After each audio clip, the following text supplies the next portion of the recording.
In today's Gospel of Luke chapter 16, verses 1 to 8, Jesus praises the dishonest manager. Not because he praises dishonesty or corruption or bad way of conduct. No. But because of the way this manager used his wisdom, his mind, when he realized that he was in trouble, when he realized that his job is in danger.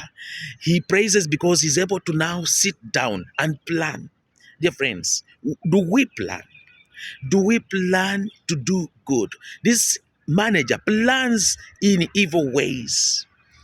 He plans in a way to survive and be able to be welcomed. Do we plan ourselves spiritually? Do we sit down? Do we have a personal plan where we say, how do I want my life to be in a good way? How do I want to conduct myself and conduct even myself before others and before God? This manager sits down and he calls all the people who were debtors, those who were owing the master the money, and says, how much do you owe? If it was 100, he says, write 50. If it was 100, he says, write 80.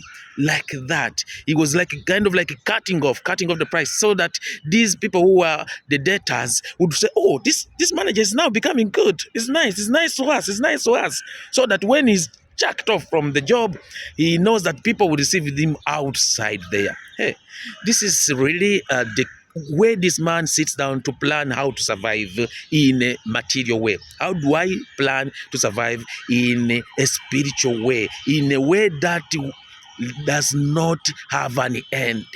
How do I plan my life to do good, to be good, so that at the end of life, I will be counted and I will be judged by the good things that I've done, not the bad things that I have done. Holiness has to be planned every day, that I choose the good words I say to others. I choose the good actions I do, and I do good to my brother, my sister. I am charitable to all. I'm forgiving to all. I'm peaceful to all. Do I plan all these things as the way the Christian life calls me to do? When I plan all these things, then I will not be caught off guard. Then even if anything happens to me, I know I will be with the Lord, because whatever I did good to others, to the least of my brothers, the sick, the poor. I was close to the brokenhearted, and I did with what I received from the Lord. I did well, and I did well to giving and doing good to all the people that I have met in this life. But one of the points that we would like to emphasize here is that point of the rich man. You know, the rich man calls the steward, the manager, and says, what is this I'm hearing about? There's a dialogue. Yes. Do we dialogue with others when there is a problem, there's a challenge, or we just jump into a conclusion? Each one of us, managers or not managers, those in authority or not, we have heard of something. A wife has heard something about the husband. The husband has heard something about the wife. Or the children have heard something about the parents. Parents have heard something about the children. Or just even among friends, we have heard something. Do we sit down and say, okay, I want to go there myself. I want, in a cool way, in a respectful way, dialogue, and find out what exactly happened, so that I myself can make a conclusion. So that even if it is true, we have a heart that forgives. We express our points, especially if it has to do with the husband and wife, because remember, this is a lifelong process. We can't just give up like that. We dialogue, then we find where the problem is. If it is my fault, I say I'm sorry. If it's your fault, it's beautiful if you say sorry. And then life goes on, but it's sorry from the heart. Now, this manager dialogues. He speaks, he negotiates. It's like kind of like a talking. Okay, he's going to send him away. He has planned that, but he's asking for the account. If it was in other places, there's no time for that moment. If it is in other places, some of these people who are dishonest, they will be even cut in pieces, or even just put immediately to prison without trial, because it's clear. They will be even burnt with tires. Anything bad could be done to these people who are dishonest, especially with the big things. It's like when you find a thief in some places, they just burn them. But here we see a manager dialoguing. He's teaching us that we should be people to dialogue. Dialogue is between two people, or two parties, or two groups. Do we spend time to dialogue? Dialogue heals. Dialogue clarifies. Dialogue makes us breathe, start again. Dialogue, my brother, my sister. In every moment, let's communicate. Problems are there when we don't communicate, when we don't dialogue, when we don't talk, when we keep things in ourselves, when we do things our own way. Then that's when problems come. Let's dialogue. Let's talk about issues. We may not agree on anything, but let's talk about it. At least hear my point of view.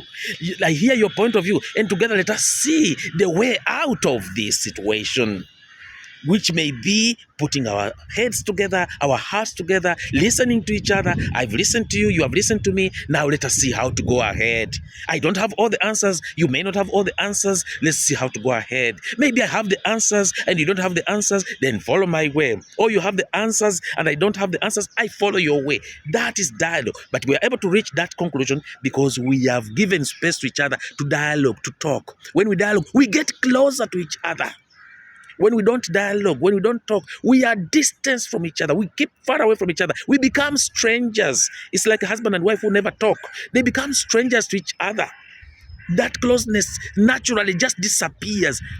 Don't stop dialoguing. Dialogue and get close to each other. Another point we learned from this rich man is the fact, it's like saying, okay, if I don't handle this bad man who has been dishonest on this earth, then I will be also the way, if I don't handle him well, then at the end of time, I will be also judged, because the measure we judge is the measure we shall be judged there. If we are unfair to people, if we are so rude and harsh to people, if we hurt people even if they're done wrong, then that's the same measure we shall receive in heaven, because the way we are hurting people because they've done wrong is the way others should hurt us because we have done wrong.